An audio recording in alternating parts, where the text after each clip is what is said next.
serving the Republic of the Philippines for more than 75 years. Ito po ang Presidential Broadcast Service. Ang Pilipinas ngayon. Narito na ang pinakamainit na mga balita na nakalap sa bawat sulok ng bansa. Ihahatid sa bawat Pilipino saan man kayo sa mundo.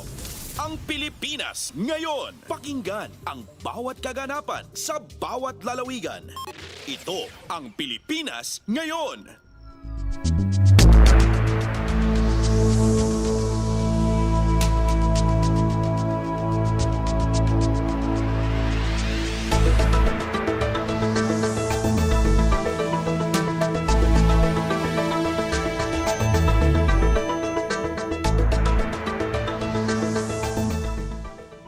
Magandang araw po sa ating mga tagapakinig. Welcome po muli sa ating programang Ang Pilipinas Ngayon. Napapakinggan po ninyo saan mang bahagi ng mundo sa pamamagitan ng ating himpilang Radyo Pilipinas World Service ng Presidential Broadcast Service.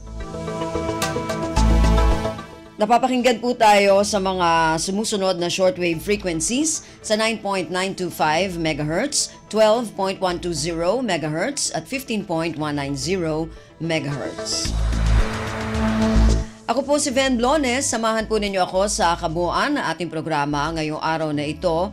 Kapapalooban pa rin po ng ilan sa mga mahalagang balita mula dito sa ating bansa, kasama na ang mga segmentong business, sports, showbiz at ang mga ulat mula sa iba't ibang rehiyon at lalawigan dito sa Pilipinas para sa ating regional news.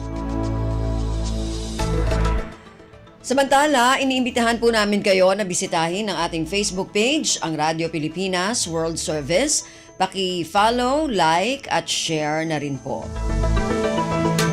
Antabayanan, sasa inyo na sa ilang sandali ang kabuuan ng ating programang Ang Pilipinas Ngayon.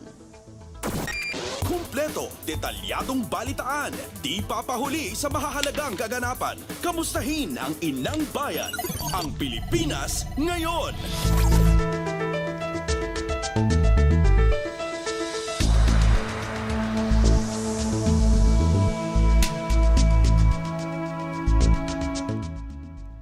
Sa ating mga balita, pinangunahan ni Pangulong Ferdinand Romualdez Marcos Jr.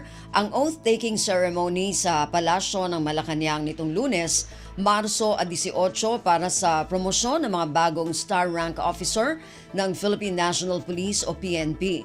Kinilala ni Pangulong Marcos ang merito at bigat ng responsibilidad na kaakibat ng promosyon ng mga miyembro ng kapulisan. Ibinida rin ng Pangulo sa nabanggit na seremonya ang mga nakamit ng administrasyon sa pagbaba ng bilang ng krimen sa bansa, kung saan 178,617 lamang ang naitala sa unang taon ng Administrasyong Marcos. Samantala, binigyang diin ng Pangulo ang patuloy na commitment ng pamahalaan upang masiguro ang kaligtasan ng publiko. Narito ang naging mensahe ni Pangulong Ferdinand Romualdez Marcos Jr. sa naturang kaganapan. Sa bagong Pilipinas, bawat mamamayan ay ligtas. Friends and fellow public servants, welcome once again to the palace. To the 55 officers who will don new ranks today, please accept my congratulations. I know that these promotions are well earned. They are testaments not only to the length of your service, but the quality of your performance. The insignias you wear do not only reflect rank. They are badges of your commitment to honor your oath. So remember this. The stars on your shoulders are not only sources of pride, but also let them serve as a reminder of the burden that you will have to carry. As a good book says, to those whom much is given, much is expected. There is this misconception that as one nears the pinnacle of one's career, the attitude towards work is to coast along, wind down, and ease up. I believe the opposite. As curtains may close, the dutiful will serve and will keep the best for the last. The devoted will never cease fighting. The dedicated will bow out in spectacular fashion. Each one of you will spend the last mile of your glorious journey, not counting the days to your retirement, but chalking up and receiving greater success and showing off more achievements. Because that is the only way that we can honor the trust that our people have given to work for them until the very last day, the last hour, the last minute of your service. Do it so when it is time for you to troop the line for the last time, you go contented and comforted in the knowledge that you leave the service and the country a better place than what you found. In the meantime, there is much to be done, and as there has been much achieved. In 2017, there were 295,382 crimes committed. By 2022, this has been gone down to 207,143. We brought it down further to 198,617 in the first full year of this administration. Index crimes have gone down threefold in the same period, from 107,899 in 17 to 38,436 last year. In the past year, we also reached 98% crime clearance efficiency. And we have sustained this continuing crusade in the first 2 months of 2024. Compared to January to February of last year, there were fewer cases of theft, of robbery, carnapping, rape, and physical injury. And we have done it without resorting to legal shortcuts or short-circuiting the process or acts that subvert the rule of law. Incidents of human rights violations were down by half in 2023 as compared to 2022. It proves that rules that strengthen the fabric of our democracy, rules that our heroes had died for, rules that are enshrined in our Constitution are not inconveniences in policing, but are in fact an integral and indispensable in serving up justice. So let me make this clear. We should not be content with the current decrease in crime rates. While the statistic can be counted and crime incidents reduced, even in their diminished state, the disturbance they cause is still immeasurable. One crime is committed, and one crime too many is having occurred. The war against crime cannot be won from war rooms with the glitzy monitors. They are won street by street, block by block, by guts, by grit, by police officers who pound the beat, patrol the neighborhood, whose people hold them in high esteem. The unity of our people around a common purpose that Bagong Pilipinas envisions is founded on peace. Ulitin ko, sa Bagong Pilipinas, bawat mamamayan ay ligtas. So I affirm our commitment to make our people safe in their homes and secure in their communities. I seek the same affirmation from the newly promoted officials here today. I ask that you do your work with industry, with integrity, with innovation. Let us leverage on technology that aids protecting and serving our people, especially in battling, for example, the latest threat that we have is cybercrime, where the emerging and evolving digital landscape faces threats that can undo its potential contribution to national growth. All breaches in our digital correspondences and transactions are inimical to the people's welfare and national interest. We cannot allow electronic pickpocketing and all forms of robberies, which are the digital equivalent of bag snatching. Cyber criminals also prey on the innocence of our young by stealing their dignity and the vulnerabilities of our seniors who are defrauded of their life savings. On a larger scale, they rob business firms, raiding their vaults without breaking them down. We are strengthening all our efforts anti-cybercrime, from detection and response to case buildup and to resolution. We will continue to train our personnel in combating cybercrime and enhance our cybersecurity capabilities. So as you carry out your mission, let me assure you of this administration's unwavering support and commitment to enhance the PNP's capabilities and the welfare of all PNP personnel. Your well-being and professional growth are paramount, and we continue to invest in your development and success. And when I talk about the PNP, that is not only those of you who are in uniform, but also your families, without their continuing support, and who make the same number of sacrifices for you to serve well. They must be included in all that we worry about, in all that we care when we talk about the Philippine National Police. Together, let us create a safer and brighter future for all Filipinos. Pangulong Ferdinand Romualdez Marcos Jr. Pasada ng mga balita mula sa Pilipinas para sa mga Pilipino saan man sa mundo. Ang Pilipinas ngayon.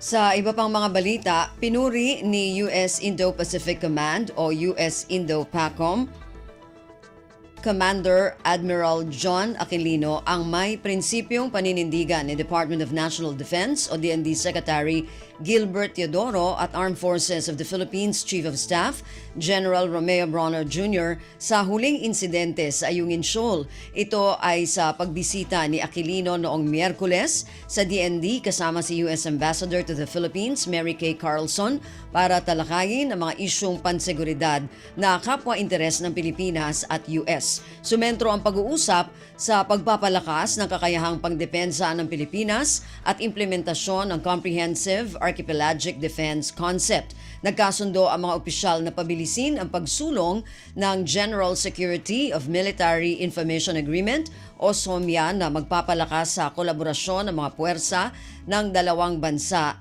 sa larangan ng information technology. Ang Pilipinas ngayon, kasama si Ben Blones.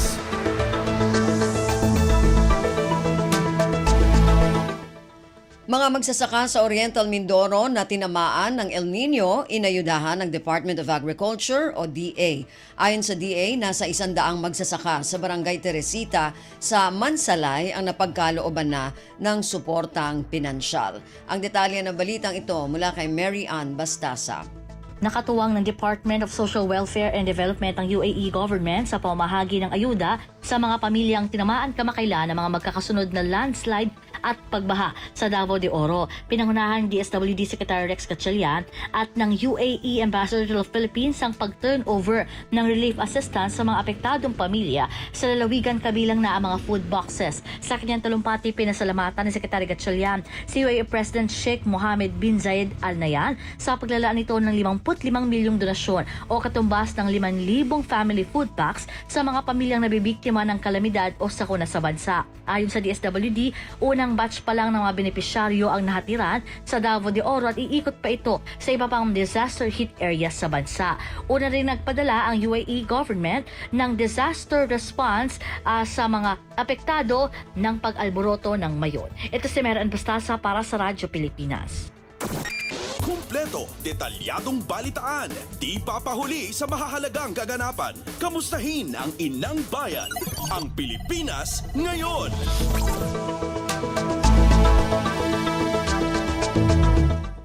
Anim na po at 3 Pilipino ang nais nang umuwi ng Pilipinas matapos itaas ng Department of Foreign Affairs o DFA sa Alert Level 3 ang kalagayan sa Haiti. Ang Alert Level 3 ay pagkakaroon ng voluntary repatriation sa mga Pilipino na sa nasabing bansa. Ang detalye ng balitang ito mula kay Diane Lear.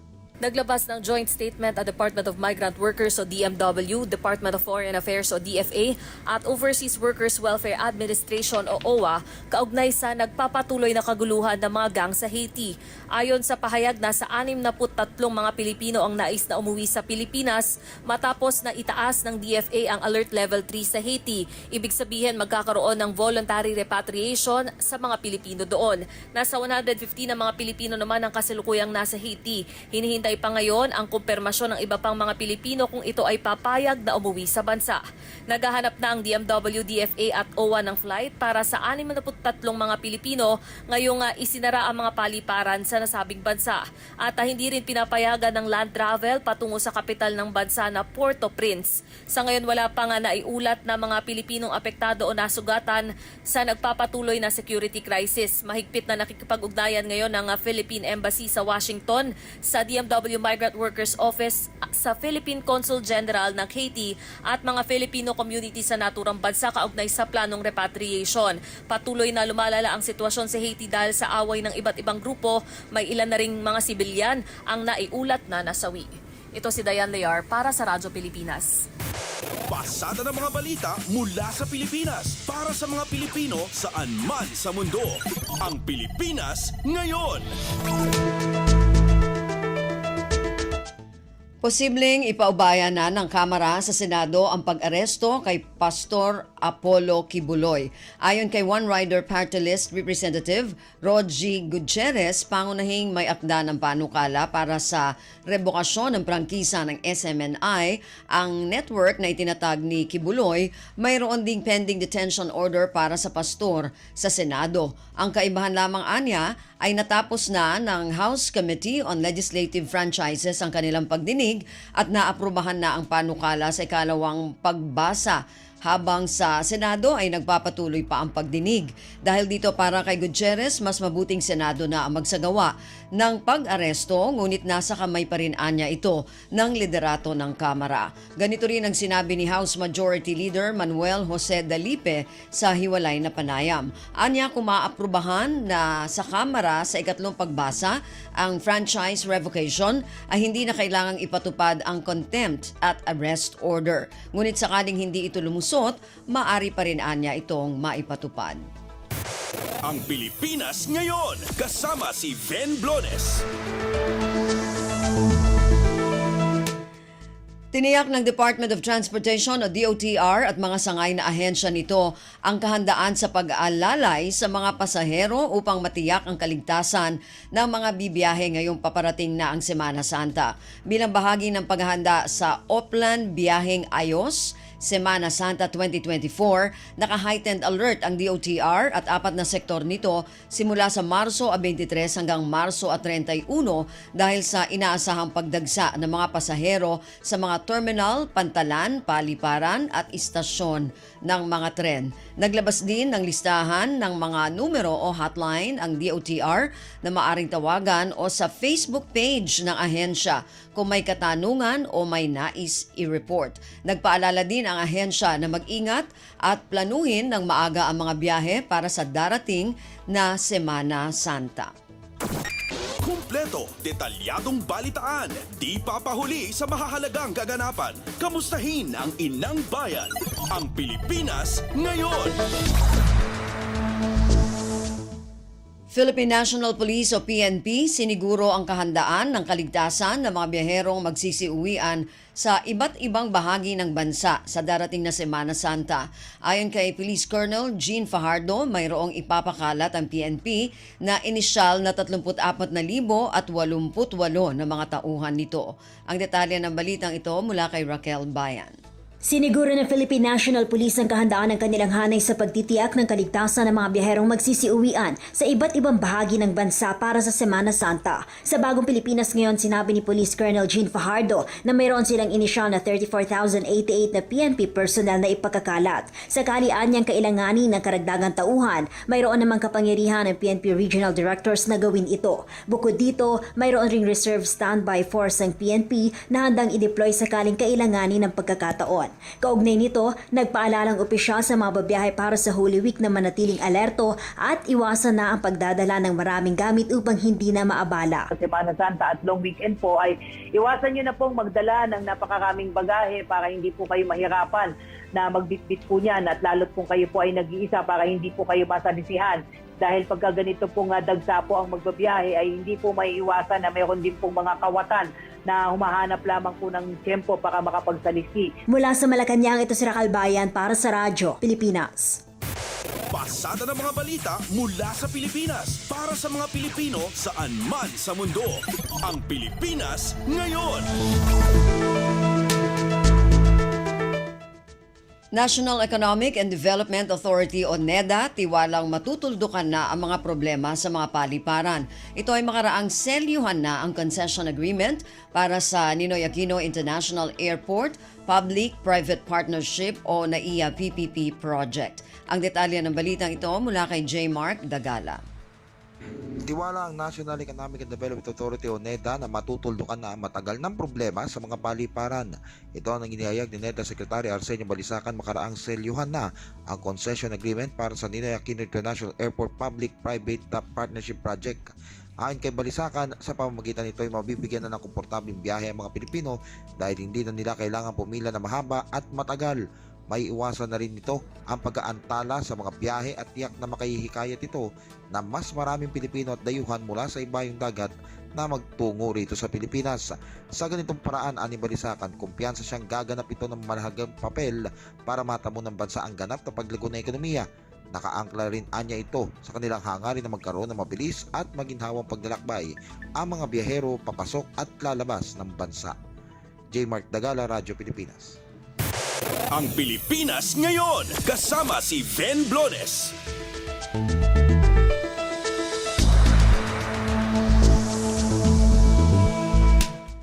Kinukonsidera ng National Water Resources Board o NWRB na maibaba ang alokasyon ng tubig ng Angat Dam para sa mga consumer sa Metro Manila.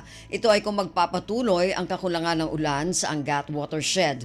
Ayon sa NWRB, nakatutok ito sa lagay ng dam na malapit ng sumagad sa 200 meters at malayo sa 212 meters na normal high water elevation nito. Sa ngayon, nananatili sa 50 cubic meters ang alokasyon ng tubig ng Angat Dam sa Metro Manila hanggang Abril 15. Samantala, posible anyang maibaba ito sa 48 centimeters pagsapit ng Abril 16. Una nang tiniyak ng MWSS na may nakalatag ng mga hakbang ang mga water concessionaire para masigurong hindi kakapusin ng supply ng tubig sa Metro Manila.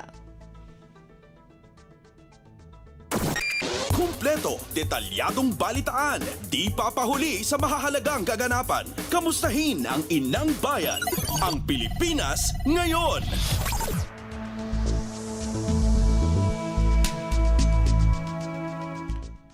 Ibinahagi ng Philippine Charity Sweepstakes Office o PCSO na nasa 4 hanggang 5 beses nang nangyari ang glitch sa pagbola ng loto. Sa naging pagdinig ng Senate Committee on Games, inamin ni PCSO Assistant General Manager Arnel Casas na bukod sa nangyaring glitch sa Suertres Loto noong Pebrero 27, 4 hanggang 5 beses nang nangyari ang parehong glitch sa Lotto draw mula taong 1995. Tiniyak ni Casas sa Senado na inaayos na ang procedures ng Lotto draw para matiyak na tuloy pa rin ang live broadcast ng Lotto draw kahit pa magkaroon ng glitch sa pagbola at habang inaayos ang problema.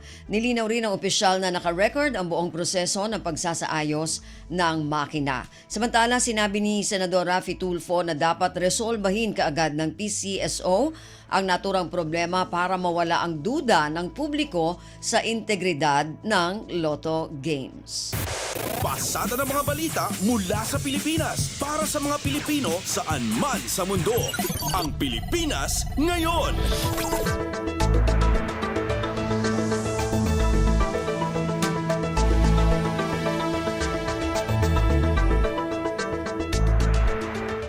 Yan po ang ilan sa mga pangunahing balita mula dito sa ating bansa. Samantala, antabayanan naman po ang mga balita mula sa iba't ibang rehiyon at lalawigan dito sa Pilipinas para sa ating regional news.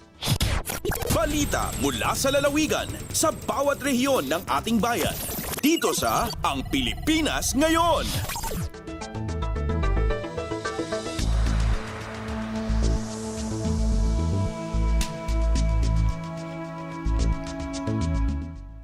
Dumako na tayo sa ating regional news. Unahin natin ang mga balita mula sa rehiyon ng Luzon.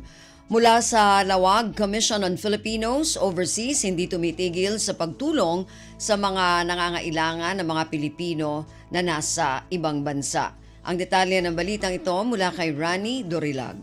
Saan nagpangatwa at tulungan the Commission on Filipinos Overseas dagiti Filipino. Kuna ni Ms. Pauline Pascual, Immigrant Services Officer 2, iti CFO. May sa nga ehemplo ket dagiti OFWs ang naasawaan ti Palestino. Ang apektaran ti gubat iti ragbaitan ti Israel ken Palestine iti kalabes. Inbadad na malaksid iti DFA anang yuswa ti repatriation efforts. Iti uwa anang ipay ti tulong. Ket nang ipaimet ti CFO. Nang runa ka dagiti kasapulan dagitoy. Inbasingken ti Pascual ano sakop ti mandato ti opisina. Ket ipaitan o anyaman akidawen ti masiknan nang runa kadagiti nakaasawa iti sa Baleapuli. May naigmet kadagiti Filipina ang nakaasawa ti Kanganet. Inpakamo ni Mr. Alan Paul Dukusin na Immigrant Services Officer 2 ang mabalin amang isayangkat ti background check iti Kanganet no nabintas met laing ti record na para iti proteksyon dagiti Filipina. Ti Commission on Filipinos Overseas kedadda iti babaen ti Office of the President. Manipod di Radyo Pilipinas Lawag, Rani Durilaga para sa Radyo Pilipinas World Service. Balita mula sa lalawigan sa bawat rehiyon ng ating bayan. Dito sa Ang Pilipinas Ngayon.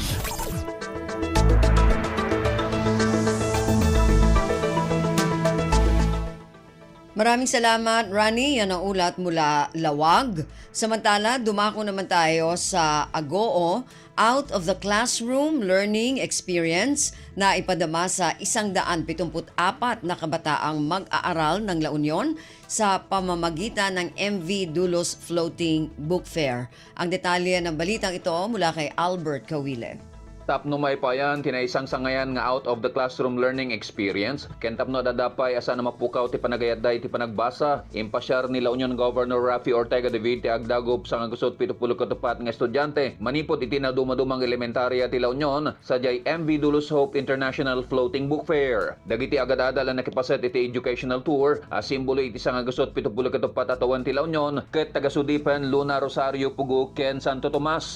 Nadaan ti gundaway dagiti ubing nga kita iti MV Dulos Hope Crew anang ted kadakwada kadagiti makalinglingay at trivia ken worship activities. Malaksid iti Dulos Hope experience na ipayan pa dagiti ubing kadagiti book fair souvenirs ken libro kastama iti gift certificates tunggal maysa mausara paggatang iti nadumadumang items. Kasubad inyebkas dagiti nakipaset ti panagyaman da ken ni Governor Rafi babayan iti panangipayda iti song ken dance presentation bayat iti panangipayda iti birthday greeting cards iti gobernadora nagselebrar iti may 27 panagkasangay na itay nabiit. Iti mensahe na insalaysay na Governor Rafi iti paras na iti ubing pay iti floating book fair akayat namat ang mapasaran ken lagi pa nagiti ubing bayat iti panagdakkel da. Manipod RP Ago, Albert Kawile para iti Radyo Pilipinas World Service. Balita mula sa lalawigan sa bawat rehiyon ng ating bayan. Dito sa Ang Pilipinas Ngayon.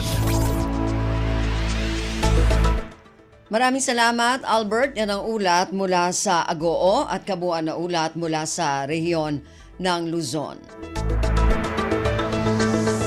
Samantala, dumako naman tayo sa rehiyon ng Kabisayaan mula sa Cebu.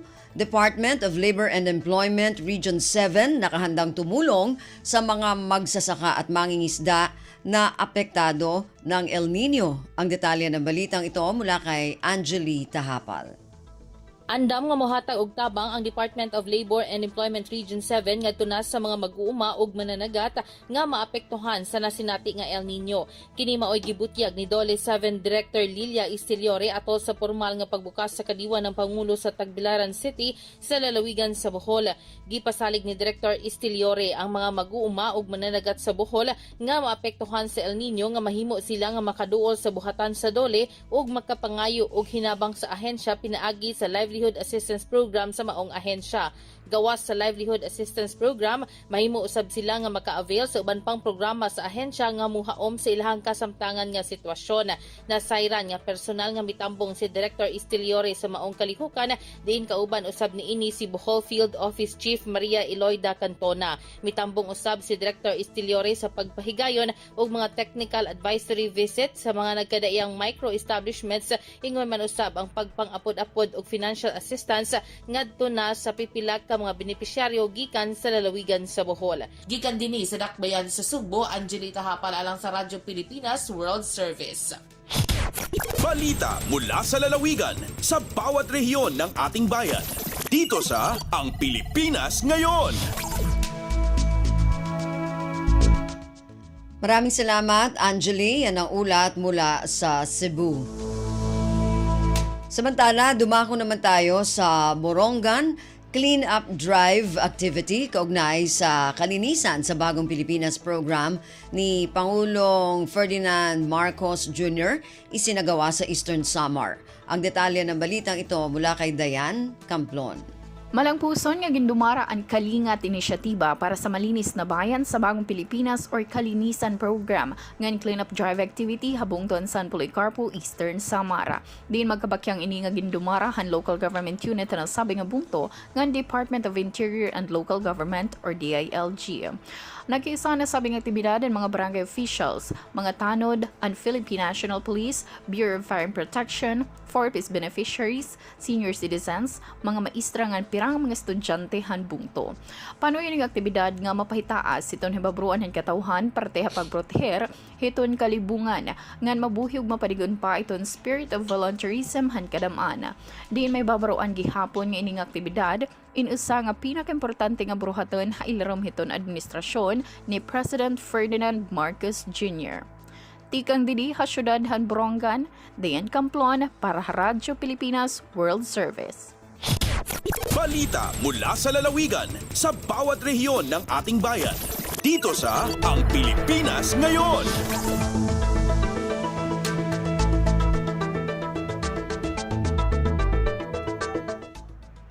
Maraming salamat, Dayan. Yan ang ulat mula sa Borongan. Samantala, dumako naman tayo sa Sogod, opening salvo para sa ika-503 anibersaryo ng First Easter Mass sa bansa.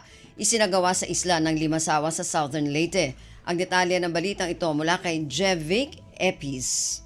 Nagmalampuson ang gihimong opening salvo ni adto nga Sabado, Marso 16, 2024 sa kasaulugan sa ika-503 nga anniversary sa unang Easter Mass sa Pilipinas nga nahitabo sa isla sa Limasawa, probinsya sa Southern Leyte. Gisugdan kini sa usa ka fluvial procession din ang imahin ni Señor Santo Niño de Tacloban, El Teniente, Señor Santo Niño de Limasawa ug mahal nga patrona La Peregrina sa Diocese sa Masin ni bisita sa isla sa Limasawa. Gihimo ang naasoy nga kalihukan didto sa Diocesan Shrine of the First Mass and Holy Cross sa Barangay Magallanes sa isla sa Limasawa. Gipaunahan ni Bishop Precioso Cantillas, ang obispo sa Diocese sa Masin, ang opening salvo mass o sa iyang wali gipunting ang debosyon sa mga katawhan diin mo ay magdala ngadto sa tinuod nga pagsimba ang santos nga sakripisyo sa misa. Sa wala pa ang katapusan nga panalangin, ang Archdiocesan Shrine of Santo Niño Community giila o gihatagan og token pasalamat sa pagdala sa imahe ngadto sa isla. Sa laing bahin ni adtong adlawng Domingo, Marso 17, gisugdan ang pilgrimage of prayer din adunay nagkaniyang bikaryato sa Diocese sa Masin ang nibisita sa naasoy nga isla. Unang nibisita ang bikaryato sa Malitbog, samtang kagahapong adlaw ang bikaryato sa Pacific o karong Marso 19 ang panaon nga bikaryato o sa katapusan karong Marso 23 ang bikaryato sa Baybay. Balita gikan sa probinsya sa Southern Leyte, Jevic Epis para sa Radyo Pilipinas World Service. Balita mula sa lalawigan sa bawat rehiyon ng ating bayan. Dito sa Ang Pilipinas Ngayon.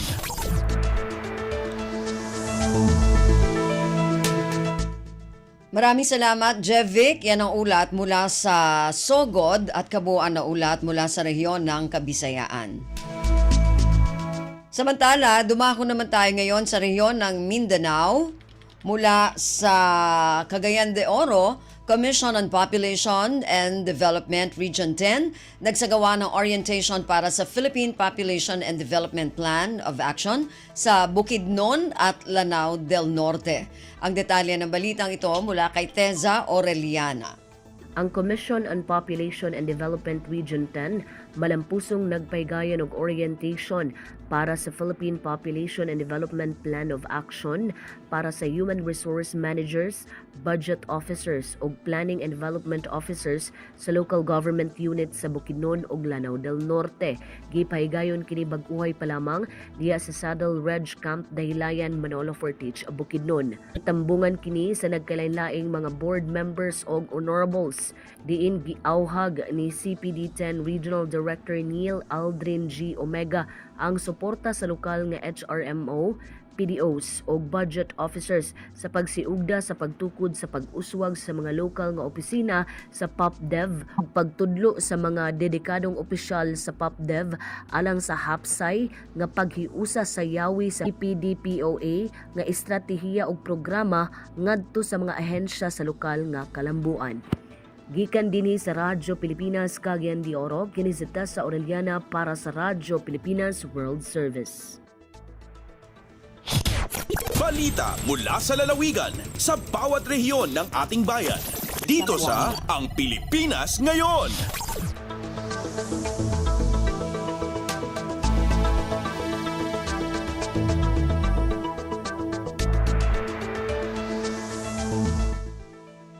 Maraming salamat, Tessa. Yan ang ulat mula sa Cagayan de Oro. Samantala, dumako naman tayo sa Zamboanga.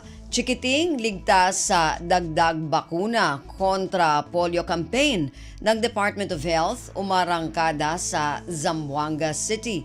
Ang detalye ng balitang ito mula kay Shirley Espino.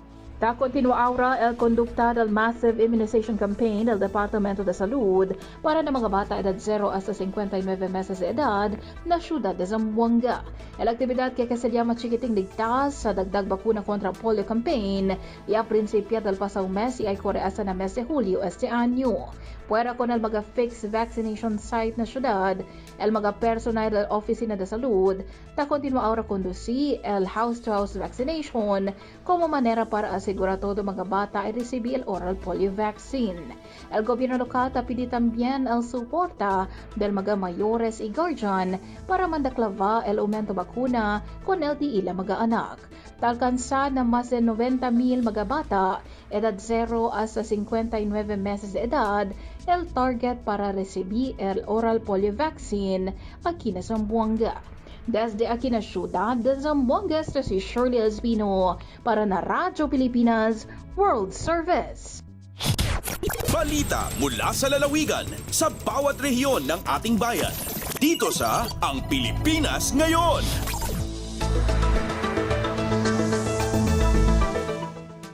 Maraming salamat, Shirley. Yan ang ulat mula sa Zamboanga. Samantala, dumako naman tayo sa Iligan, Bangsamoro Government. Kinondena ang ambush sa AFP personnel sa Maguindanao del Sur. Ang detalye ng balitang ito mula kay Alwidad Bashir. Inikondem magyang kaya Bangsamoro Government ang makanggugulalan sa kapapantagan ng Bangsamoro Autonomous Region in Muslim Mindanao, Chief Minister Ahud B. Ibrahim Al-Haj, sumyaw-lawla ang ambush kupat ang mga personnel sa Armed Forces of the Philippines si sagyang kaya ingadadato for ang Patwa Maguindanao del Sur.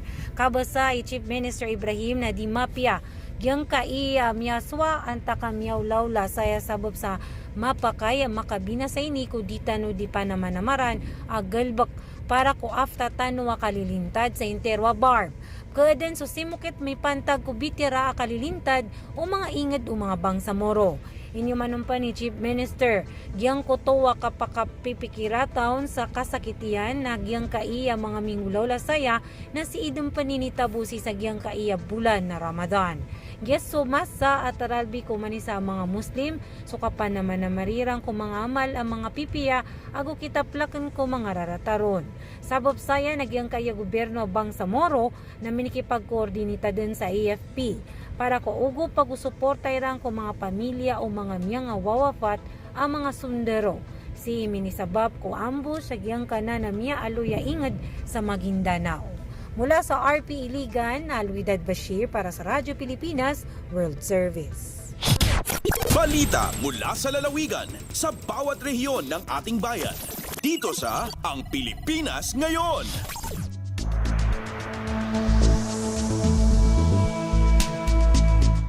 Maraming salamat, Alwidad, yan ang ulat mula sa Iligan at kabuuan na ulat mula sa rehiyon ng Mindanao.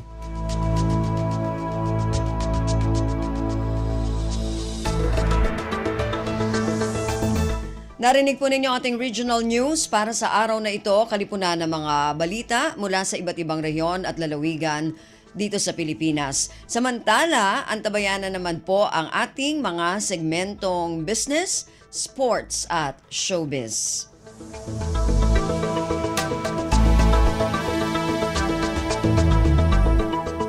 Dumako na tayo sa ating mga segmento. Unahin natin ang ating business news. Narito si Stephanie Vicente. Lagay ng ekonomiya, kalakalan, negosyo at iba pa. Atin ang alamin dito sa Ang Pilipinas Ngayon. Magandang araw, narito tayong muli para sa segmentong Balitang Negosyo at Kalakalan. Umakyat ang OFW remittances ngayong January 2024 kumpara sa kaparehas na buwan noong 2023.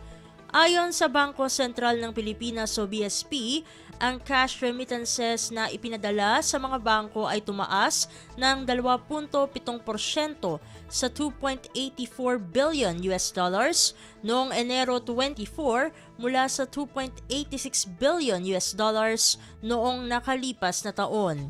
Sinabi ng BSP, ang paglaki ng mga cash remittances noong Enero 2024 ay bunsod ng pagtaas ng mga resibo mula sa parehong land at sea-based na mga manggagawa. Base sa datos ng BSP, ang bansang United States, Saudi Arabia, United Arab Emirates at Singapore ang pangunahing nag-ambag sa pagtaas ng remittances noong Enero.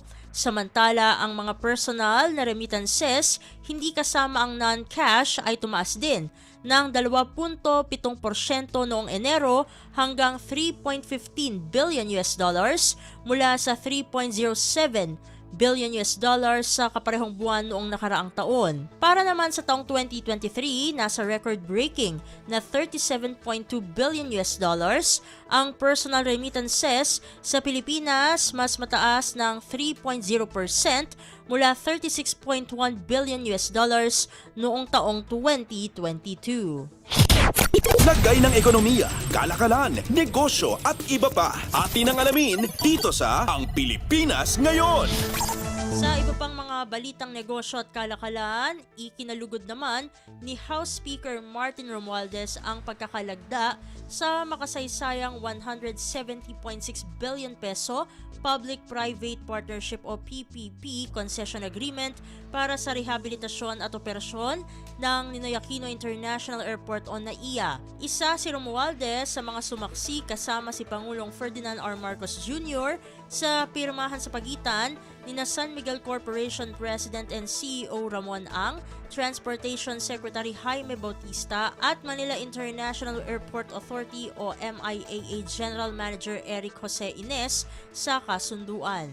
Kinilala ng House Speaker ang pagtutulungan ng Administrasyong Marcos Jr. at pribadong sektor sa proyektong magpapabuti sa pasilidad at serbisyo ng paliparan na patunay aniya sa pagsusulong ni Pangulong Marcos Jr. ng pangmatagalang pag-unlad at inobasyon sa sektor ng transportasyon. Inaasahan ni Speaker Romualdez na sa pamagitan ng kasunduan ay matutugunan ang mga hamong kinakaharap ng NAIA sa pagbibigay serbisyo sa domestic at international travelers upang maging isang world-class airport. Nangako rin ng House Leader na susuporta ang Kongreso upang masiguro ang matagumpay na implementasyon ng proyekto. Inaasahan nakikita ang national government ng hanggang 900 billion pesos sa loob ng 15 taon ng PPP concession period na maaaring palawigin pa ng dagdag na 10 taon. Lagay ng ekonomiya, kalakalan, negosyo at iba pa. Atin ang alamin dito sa Ang Pilipinas Ngayon.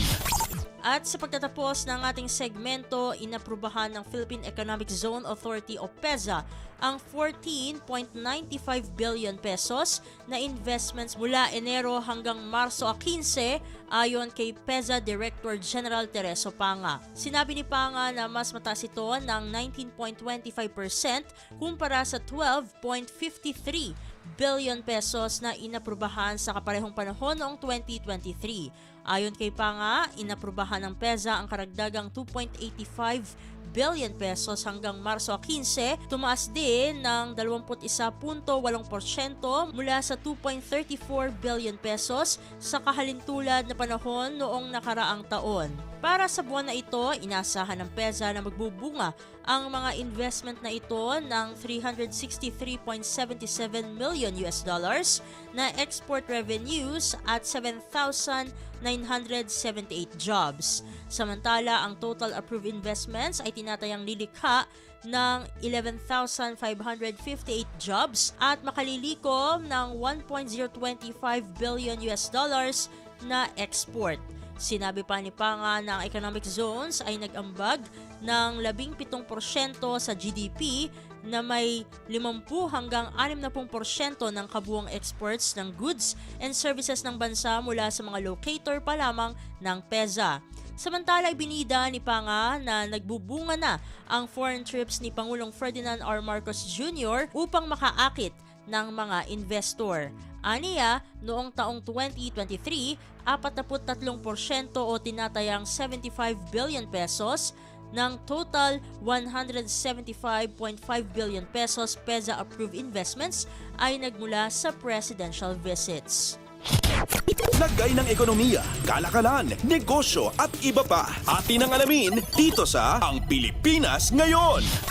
At dito na nagtatapos ang ating segmentong Balitang Negosyo at Kalakalan para sa Radyo Pilipinas World Service. Ito si Steph Vicente. Muli, magandang araw. Lagay ng ekonomiya, kalakalan, negosyo at iba pa. Atin ang alamin dito sa Ang Pilipinas Ngayon.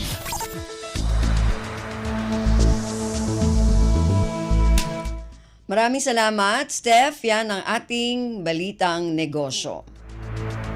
Samantala, para sa ating Balitang Pampalakasan, narito naman si Leo Magpayo. Updates at pinakahuling mga usapin sa mundo ng palakasan. Atin ang pakinggan dito sa Ang Pilipinas Ngayon. Magandang araw. Narito na po ang Sports Balita. Sa unang pagkakataon, magkakaroon ng award para sa mga natatanging atletang babae sa bansa. Ang kauna-unahang Women in Sports Awards ay binibigyan ng karangalan ang mga babaeng atleta na bukod tanging ipinamalas ang kanilang galing sa kani-kanilang sports. Ilan sa mga bibigyan na parangal ay sina Olympic gold medalist Heidelin Diaz at volleyball star Eliza Valdez na bibigyan ng award itong darating na Miyerkules na gaganapin sa Rizal Memorial Coliseum. Si Diaz at Valdez ay paparangalan ng prestiyosong Flame Awardee kasama pa ang iba pang mga atletang Pinay. Kasama din sa mga ibang bibigyan ng parangal ay sina skateboarder Marjeline Didal, billiards queen Rubilin Amit at mountain climber Karina Dayundon na nag-uwi ng gintong medalya para sa Pilipinas. Ayon kay Philippine Sports Commission o PSC Commissioner Bong Ku, ang mga atletang Pinay na ito ay ipinapakita ang kanilang dedikasyon sa kani-kanilang sports at binigyan ng inspirasyon ang iba para magkaroon ng disiplina upang makamtan ang kanilang mga pangarap sa buhay. Updates at pinakahuling mga usapin sa mundo ng palakasan. Atin ang pakinggan dito sa Ang Pilipinas Ngayon. Madaling nadispatcha ng kani-kanilang katunggali ang nagdedepensang kampyon na Eco Oil Lasal at Marinerong Pilipino San Beda para mapaganda ang kanilang kartada sa 2-0 sa pagpapatuloy ng 2024 PBA D-League Aspirants Cup. Dinomina ng Green Archers ang Go Toraku St. Clair 90-63 sa larong ginanap sa Inares Sports Center sa Antipolo City. Nanguna sa opensa ng Lasal si Jonel Policarpio sa natipan nitong 17 puntos at 9 na rebounds habang nagambag si CJ Austria ng 15 puntos. Solido din ang performance ni Mike Phillips sa nalikom nitong double-double na 12 puntos at 16 na rebounds, kasama pa ang 3 assists at 2 steals. Nagbigay din ng 12 puntos si Henry Agonane, habang nakascore sina Raven Cortez at Earl Abadam ng 8 puntos ayon sa pagkakasunod. Maganda pa din ang ipinapakita ng DLSU kahit wala na si D-League at UAAP Most Valuable Player Kevin Kiambao. Samantala, walang kalaban-laban ang baguhang koponan ng Kianzel Basketball kung saan tinambakan sila ng Marinerong Pilipino San Beda 109-59. Lahat ng 15 players ng San Beda ay nakagawa ng puntos sa pangunguna ni NCAA Finals Most Valuable Player James Payusing na nakalikom ng 18 puntos sa loob lamang ng 13 minutong paglalaro. Nagdagdag naman si Richie Kalimag ng 14 na puntos, 5 rebounds at 4 na assist galing sa bench at pati na rin sina Brian Sahonia at Joe Chelso na kapwa nagbigay ng 12 puntos bawat isa. Tanging si James Martinez lamang ang nakagawa ng double digits sa panig ng Kianzel sa natipan nitong 14 na puntos. Updates at pinakahuling mga usapin sa mundo ng palakasan. Atin ang pakinggan dito sa Ang Pilipinas Ngayon. Nakuha ni Filipina tennis star Alex Ayala ang kanyang unang panalo sa isang player na nasa top 100 ng World Tennis Association o WTA rankings. Ginulat ni Ayala ang dating world number 5 at French Open finalist na si Sara Errani ng Italy sa qualifiers ng Miami Open 2024 na ginanap sa Hard Rock Stadium sa Florida. Tinalo ni Ayala ang 20th seeded na Italiano sa bisa ng 6-3 at 6-1 para umusad sa final qualifying round ng WTA 1000 event sa unang pagkakataon. Ang 36 anyos na si Errani, dating world number 1 sa doubles, ay kasalukuyang ranked 97th ng WTA. Sa kabilang banda, si Ayala ay nasa 171. Susunod na mga kalaban ni Ayala ay si Emiliana Arango ng Colombia na kasalukuyang nasa number 123 sa world rankings. Updates at pinakahuling mga usapin sa mundo ng palakasan. Atin ang pakinggan dito sa Ang Pilipinas Ngayon. At yan ang pinakahuling balita sa larangan ng palakasan. Para sa Radyo Pilipinas World Service, ito po si Leo Magpayo. Magandang araw. Updates at pinakahuling mga usapin sa mundo ng palakasan. Atin ang pakinggan dito sa Ang Pilipinas Ngayon. Maraming salamat, Leo. Yan ang ating balitang pampalakasan. Samantala, para sa mga nag-aabang na mga chismis mula sa mundo ng showbiz. Para sa ating showbiz balita, narito naman si Mama JT. Ang latest, ang hottest sa showbiz and entertainment. Heto na sa Ang Pilipinas Ngayon.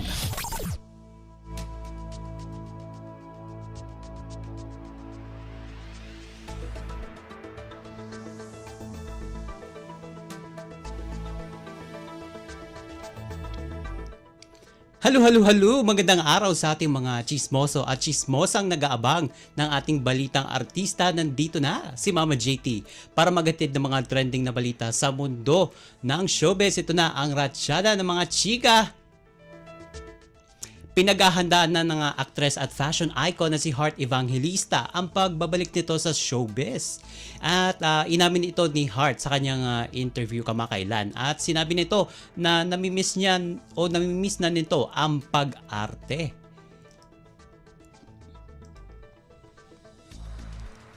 At ibinunyag niya rin na pinipili niya ng kanyang management ng mabuti. O ibinunyag niya rin na pinipili niya ng kanyang management ng mabuti ang kanyang magiging upcoming project sa Kapuso Network. At kamakailan lang nang mag-viral sa social media ang pagiging cover girl ni Heart sa prestigious Malaysian luxury fashion magazine. At ibinandera ng Pinay actress at global influencer ang iba't ibang paandar na OOTD, hairstyle at makeup. And kabilang na riyan ang isang litrato niya na kuha mula sa Cultural Center of the Philippines bilang background ng kanyang photo shoot. And kung matatandaan nung August last year nang mag-renew ng kontrata ang socialite sa Sparkle GMA Artist Center. And ilan lamang sa mga sumikat na proyekto ng global fashion influencer ay ang Mulawin versus Ravenna. Siyempre kasama dyan ang Panday, I Left My Heart in Sorsogon, pati na rin ang pelikulang Temptation Island at siyempre ang Trophy Wife.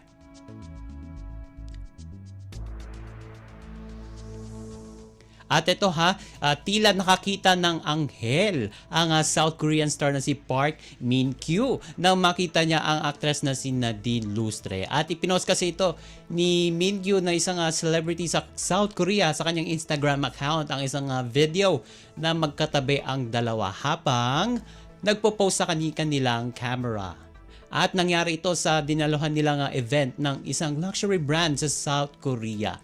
At aminado ang celebrity o Korean celebrity na nagandahan daw siya kay Nadine at sinabi pa niya na natutuwa siya na nakasama niya at nakatabi pa mismo ang actress na si Nadine. Ang caption dyan ni Min-kyu, quote and quote, "She was really beautiful." And dagdag pa niya doon sa naturang post na makikita sa comment section, "I'm glad to be next to her," na may smiling face emoji. And yun nga, napansin ng maraming Pinoy netizens ang post ng Korean celebrity na yun. At nagulat sila at na-appreciate nila ang naging gesture ng Korean celebrity kay Nadine. And OMG, wala na tayong oras para sa ating balitang artista. Maraming salamat mga kachismis sa pakikinig sa aking mga chika for today. Ako po si Mama JT para sa Radyo Pilipinas World Service. Ang latest, ang hottest sa showbiz and entertainment. Heto na sa Ang Pilipinas Ngayon.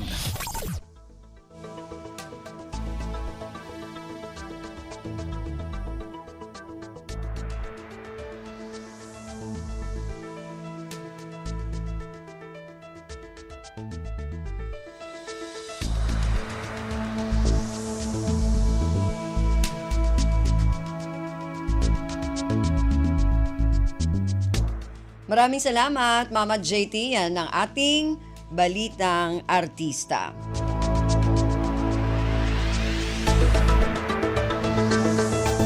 Samantala, bago tayo magpaalam, muli iniimbitahan po namin kayo na bisitahin ang ating Facebook page, ang Radyo Pilipinas World Service. Paki-follow, like at share na rin po.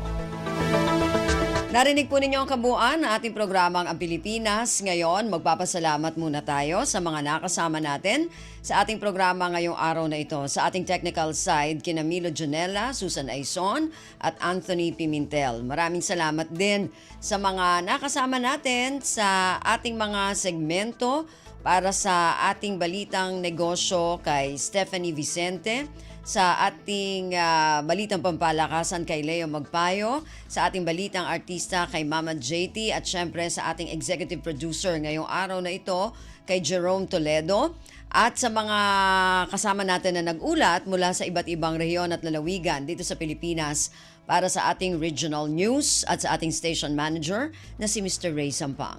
Hanggang sa susunod na edisyon na ating programang Ang Pilipinas Ngayon, ako pong muli si Ven Blones. Maraming salamat po at mabuhay po tayong mga Pilipino. At yan ang Pilipinas Ngayon. Muling samahan si Ven Blones sa parehong oras at alamin ang pinakahuling mga kaganapan at balita saan man kayo naroon. Ang Pilipinas Ngayon.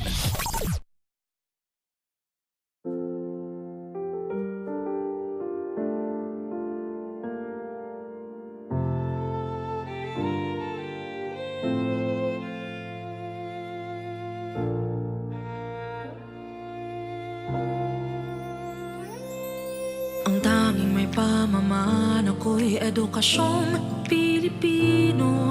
Tinuturong galing at talino para maabot ang pangarap mo. Ang tanging handog ko sa'yo'y edukasyong Pilipino. Diskarteng mula sa puso, mamamangha ang mundo. Matatag na mga guro, matatag sa mga pagsubok, matatag na mga mag-aaral, matatag na talino'y umiiral. Hinaharap ang hirap, walang takot sumugod, humahanap ng solusyon, ipaglaban ang edukasyon. Kabataang Pilipino, Muslim o Kristiyano, lahat ng paniniwala, lahat ng katutubo, may kapansanan, iba man kasarian.